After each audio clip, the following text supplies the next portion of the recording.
Typically, the folks that we're serving are those who have the most significant mental illnesses: schizophrenia, schizoaffective disorder, major depression, bipolar disorder.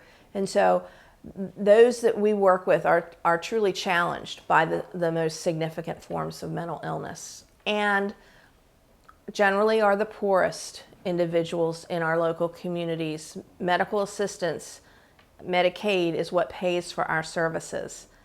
There are a lot of success stories, and we have clients that we're working with, and they're working in the community, and it's so exciting. If I go to Harris Teeter and I see one of our clients there, and she's bagging groceries, and she's always happy to see me. We have folks that I know work at Target, and I feel so good about what we are able to provide for people and where we've gone as an agency within the last several years with adding more of a medical model to our program.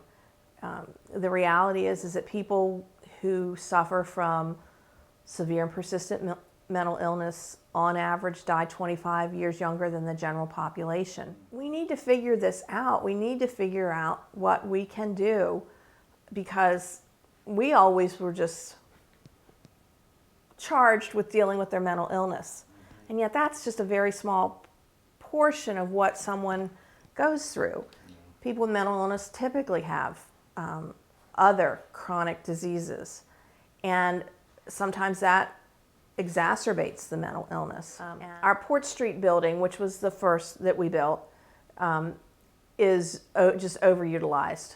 There's just no space, and even we have a parking variance there, and so on any given day you can't find a parking space really to even get into the building, because a lot of our clients drive as well as our staff. We were made aware of a building here in Easton that was currently not being utilized, and we did a lot of due diligence around that, environmental studies and other things, and as luck would have it, our foundation was able to acquire on December 31st of 2015 a property out on Glebe Park Drive. And the building is about 19,000 square feet, has about 6 acres of wooded land there with it. It's one story, which is really very important. Our Port Street building is our only 2-story facility, and that's difficult for some of our clients who are mobility challenged. And so we have been going about figuring out the uses, all the uses for that building, and it will become the Channel Marker Regional Wellness Center. And we're just so excited about that. We will be able to first move our administrative offices there, which are housed here in rented space on Brooks Drive. And then as we go about a capital campaign to raise funds for this incredible facility, we'll be able to renovate a very large portion of this building to accommodate group rooms for clients and recreational and lounge area, offices for staff, a big kitchen and dining area.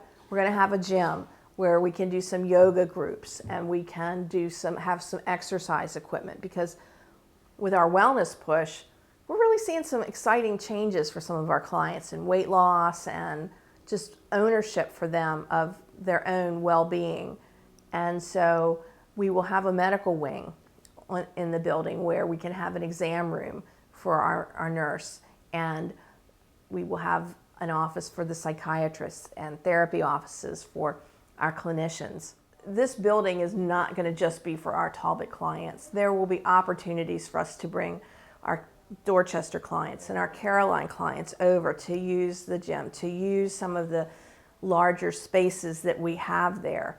It's going to be an opportunity for us to have partnerships.